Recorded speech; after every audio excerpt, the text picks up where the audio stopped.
Hello everyone, good evening. So quadratic इक्वेशनचा हा pattern बघा.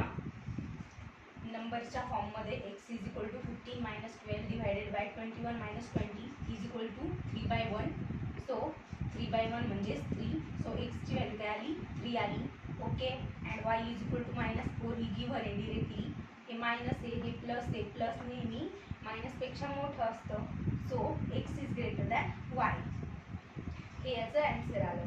नाव नेक्स्ट बघा. x इज इक्वल टू 260 वजा 270 डिवाइडला 40 वजा 42. सो 270 हा मोठा आहे, 260 लहान आहे.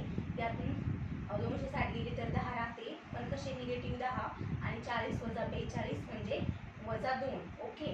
कारण 42 मोठा आहे, 40 लेस आहे आणि दोघांना मायनस साईन, बिकॉज मोठ्या संख्येचं चिन्ह मायनस आहे, मोठ्या संख्येचं चिन्ह मायनस आहे. ओके. सो हे मायनस मायनस कट होतील आणि 2 पंचे 10. ओके. सो हे 5 आले.